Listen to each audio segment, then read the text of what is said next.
오늘 말씀은 40년 광야 생활을 정리하고 요단강을 넘어 가나안으로 넘어가기 직전의 모습을 보여주고 있습니다. 당시 이스라엘 백성들은 광야에서 40년을 지내고 있었습니다. 물론 이것은 그들이 원한 것은 아니었죠. 하나님이 주신 가나안 땅을 악평하고 하나님과 모세를 원망한 대가, 즉 불신의 대가로 징계를 받아서 가나안을 정탐한 40일 중 하루를 1년으로 삼아 40년의 징계를 받게 되어진 겁니다. 그런데 그렇게 40년을 광야에서 사는 동안 하나님을 원망했던 세대는 광야에서 다 죽게 되어졌고, 하나님을 원망할 때 20세 이하였거나 광야에서 새로 태어난 사람만 남게 되었습니다. 그러다 보니 그들에게 이 광야는 고향과 같은 그런 모습이 되어버렸습니다. 어느 한 곳에서 40년을 지낸다면 사실 그 생활에 너무 익숙해지고 그곳이 고향과 같은 그런 모습이 되어지겠죠. 그들은 어린 나이에 광야 생활을 시작했거나 아예 광야에서 태어나고 자란 사람들입니다. 그들에게 이곳은 그리 불편함이 없는 고향과 같은 곳이었을 겁니다. 그리고 그들은 이 광야 외에 어떤 생활이 있는지도 잘 모릅니다. 그들이 아는 세상은 이 광야가 전부였기 때문이죠. 그러한 그들에게 이 광야 너머에 있는 가나안이 어떤 의미가 있을까라는 생각을 해봅니다. 물론 그들은 그들의 부모로부터 또한 위대한 영도자 모세로부터 끊임없이 하나님이 약속하신 땅 가나안에 대해서 들었을 겁니다. 그래서 그나마 그들에게 가나안으로 가야 할 동기부여가 되어 있었을 거예요. 그러나 문제는 그들에게 지금까지 살아온 이 익숙한 환경을 뛰어넘어 한 번도 가본 적이 없는 미지의 땅 가나안으로 가야 할 이유가 있을까? 동기부여는 되어 있는가 하는 문제가 제기되는 거죠. 사실 이것을 이스라엘 민족에게는 너무나 중요한 문제였습니다. 그들이 애굽에서 나와 광야로 나와야 했던 이유가 무엇입니까? 그렇습니다. 하나님이 그들의 조상 아브라함과 이삭과 야곱을 통해서 그들에게 약속하신 땅 가나안, 바로 그곳으로 들어가기 위해서였죠. 그래서 하나님은 애굽에서 10가지 재앙을 일으키시고 홍해를 가르시고 마라의 쓴물을 달게 하셨습니다. 만나와 메추라기를 주시고 반석에서 물을 내셨습니다. 그들이 감당할 수 없는 대적들과 싸워 이기게 하셨습니다. 그리고 하나님의 말씀을 주셔서 그들에게 하나님의 백성으로서의 꿈과 소망을 주셨습니다. 그런데 그런 하나님의 계획이 하나님의 약속을 부정한 10명의 정탐꾼에 의해서 가로막혀 버린 겁니다. 그런데 이제 하나님은 때가 되었으니 이스라엘 백성들에게 요단강을 넘어 가나안으로 들어가라라고 말씀하시는 거예요. 본문 2절을 같이 읽겠습니다. 시작. 내 종 모세가 죽었으니 이제 너는 이 모든 백성과 더불어 일어나 이 요단을 건너 내가 그들 곧 이스라엘 자손에게 주는 그 땅으로 가라. 아멘. 하나님은 이제 때가 되었으니 강을 건너 가나안 땅으로 넘어가라라고 말씀하십니다. 이제 그들에게 남은 것은 그들의 결단뿐이었죠. 과거의 두려움을 벗어버리고 하나님의 약속만 믿고 앞으로 나아가서 강을 건너 약속의 땅으로 들어가면 되는 것입니다. 그들의 이 편안함을 버리고 새로운 도전에 나서야 하는 것이죠. 이스라엘 백성들이 하나님의 말씀에 순종해서 가나안 땅으로 들어갔을 때 그들은 어떤 대가를 감당해야 할까요?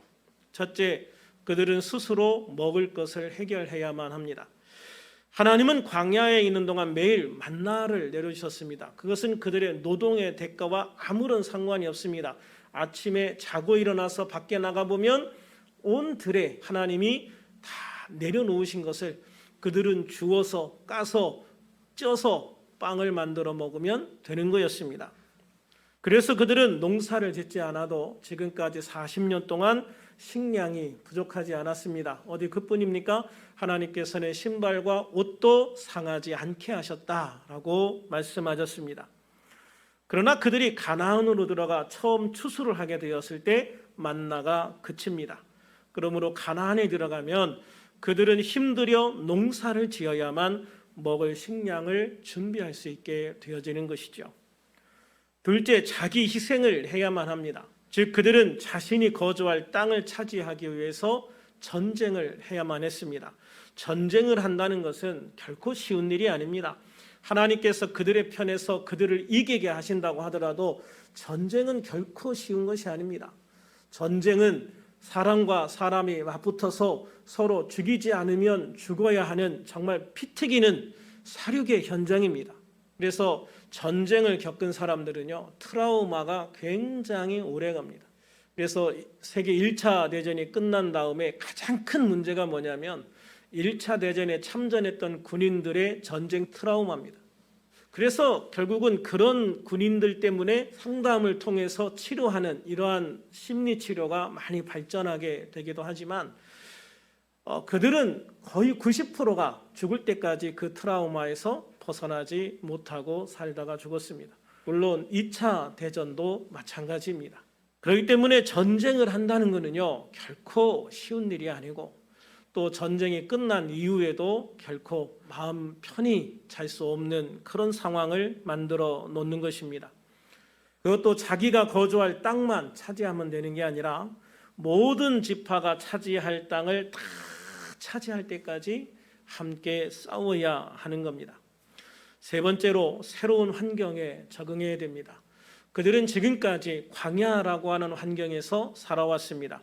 그런데 그들이 가서 살아야 할 땅은 광야와는 전혀 다른 새로운 환경이지요. 그리고 그들이 해야 할 것도 광야에서 했던 것과 또 많이 다른 새로운 일들을 많이 하면서 살아가야 하는 그런 환경이죠. 그런 환경에 적응한다는 것은 아마 쉬운 일이 아니었을 겁니다. 많은 노력을 필요로 하는 그러한 일이었을 거예요. 그럼에도 왜 가나안에 들어가야 하는가? 왜 가나안에 들어가야 하는가? 먼저 하나님이 주시겠다고 약속하신 것을 받아야 하기 때문에 건너가야 하는 겁니다. 본문 3절을 같이 한번 읽어볼까요? 시작. 내가 모세에게 말한 바와 같이 너의 발바닥으로 밟는 것은 모두 내가 너희에게 주었노니. 아멘. 내가 너에게 줄 거야도 아닙니다. 이미 너에게 주었다라고 말씀하고 있습니다. 그렇습니다. 하나님은 이스라엘 백성들이 발바닥으로 밟는 모든 땅을 이미 주셨다고 선언하고 있는 거예요. 이것은 아브라함과 이삭과 야곱을 통해서 이 백성들에게 약속하신 것이 성취되어지는 놀라운 순간이 되어지는 것이죠. 하나님은 그렇게 이스라엘 백성들에게 놀라운 것을 약속하셨습니다. 바로 땅에 대한 약속이죠. 여러분, 사람들이 자기 땅이 있고 없고가 엄청난 차이라고 합니다. 특별히 농사를 주로 하는 그 시대에 자기가 농사 지을 자기 땅이 있는 사람과 그 땅이 없는 사람과는 전혀 다른 그런 환경을 가지고 살았다고 그래요. 그래서 땅에 있는 사람은 여기가 내 집이 되는 거고 내 고향이 되는 거고 내 나라가 되는 거예요. 그러나 땅에 없는 사람들은 내 고향도 내 조국도 없는 거예요. 그래서 중세시대에 유대인들에게 땅을 주지 않은 이유가 그거예요. 그래서 유대인들이 땅을 한 평도 가지지 못했어요. 결국 2차 대전 끝나고 이스라엘 와가지고 그들이 정착을 하게 된 이유가 거기에 있죠. 이제 우리도 땅 좀 가져보자 하는 거잖아요. 그래서 사람이요, 땅을 가진다는 게 굉장히 중요한 의미가 있고 그것이 성취되어질 때 우리의 삶에 놀라운 변화와 축복이 이루어지는 거죠.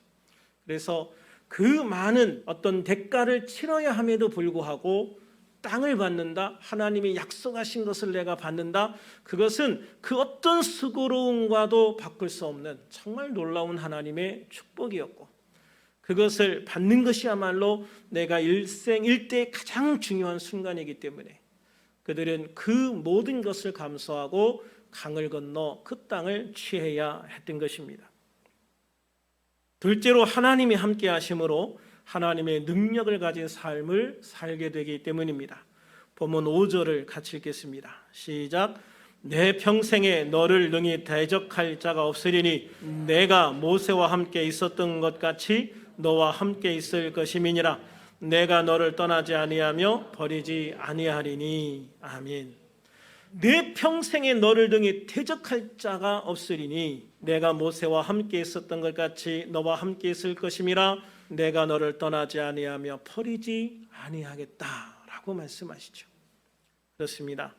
하나님이 함께 하시면 하나님의 능력을 가진 사람이 되는 겁니다. 그리고 무엇보다 중요한 것은 그 하나님께서 나를 떠나지 아니하시고 버리지도 아니하시겠다라고 약속하신 것이죠.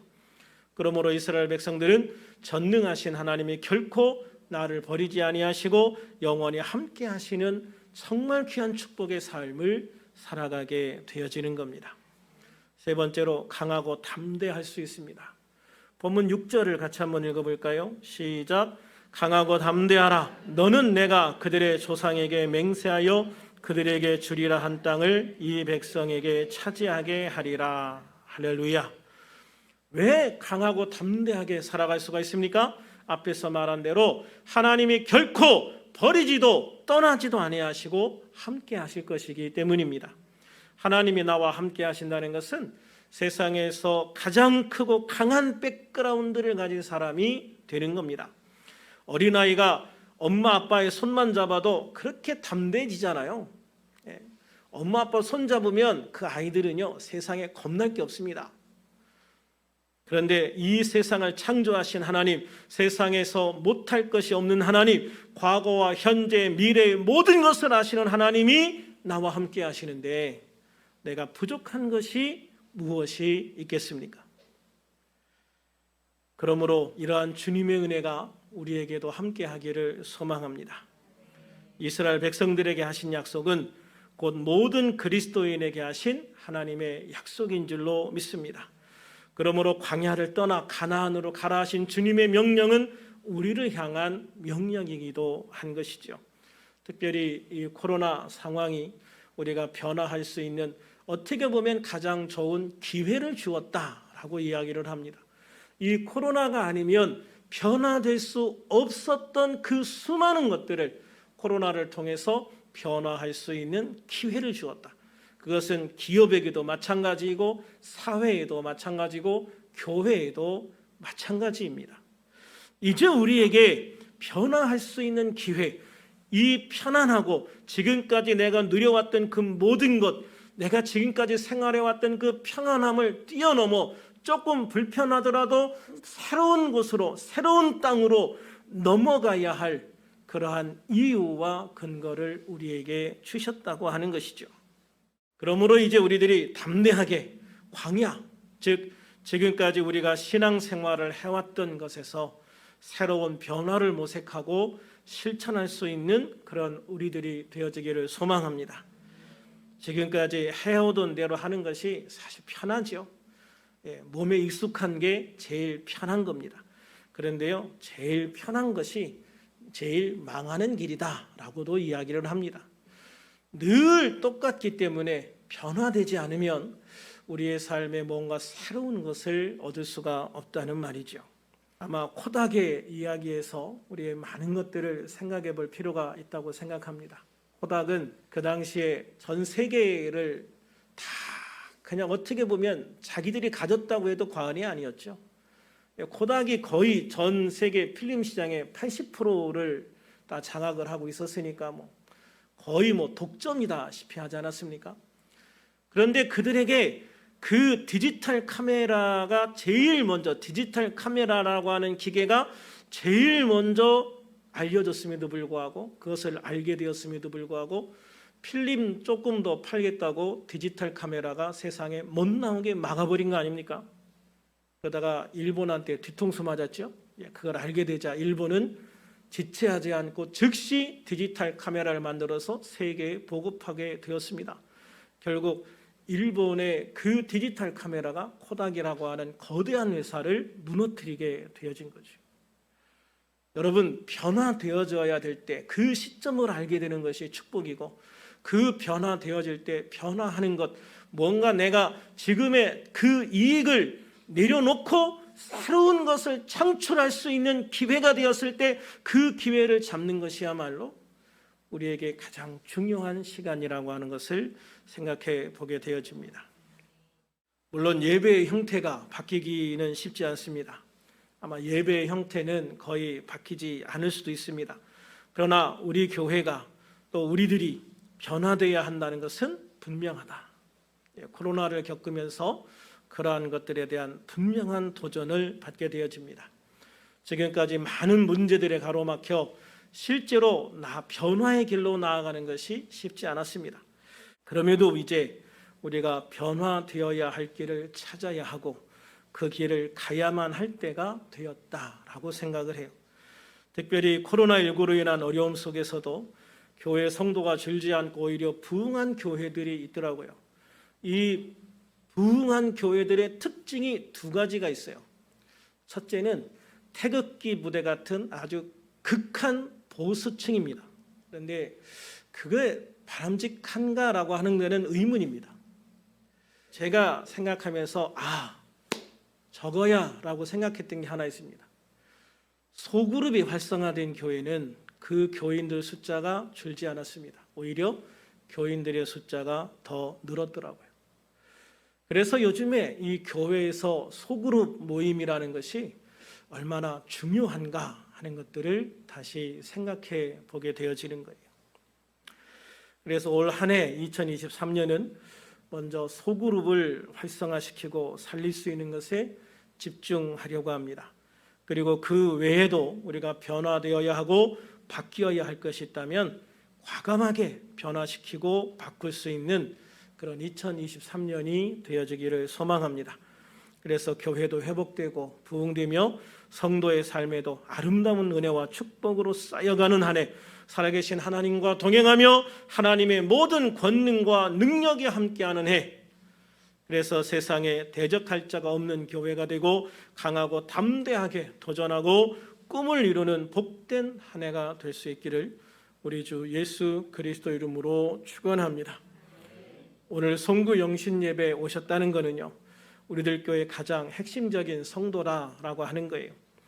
여기에 있는 우리가 힘쓰면, 여기에 있는 분들만 마음을 모아 주어도 올 한 해 주님이 가장 기뻐하시는 복된 교회로 우리가 변화될 수 있을 줄로 믿습니다. 함께 노력해 주시고 함께 싸워 주시고 함께 힘을 보태 주시고 기도해 주시기를 주님의 이름으로 부탁합니다. 기도하겠습니다. 주님, 지난 2022년 1년을 지켜주시고 인도해 주심을 감사합니다. 지난 1년 동안 많은 일들이 있었습니다. 그럼에도 올 한 해 마지막까지 지켜주시고 또 새로운 한 해를 맞이할 수 있게 하심을 감사합니다. 특별히 주님께 기도하옵는 것은 새롭게 맞이하는 2023년이 우리 모두의 기쁨이 되고 소망이 되는 복된 한 해가 되게 하옵소서. 말씀을 뽑을 때 주님이 예비하신 말씀을 뽑게 하여 주시옵소서. 그 말씀이 우리의 삶에 아름답게 이루어질 수 있는 은혜를 더하여 주시옵소서. 그리고 축복 안수 기도를 받을 때 성령께서 친히 손을 얹어 축복하여 주시옵소서. 함께 하심을 감사하며 예수님의 이름으로 기도하옵나이다. 아멘.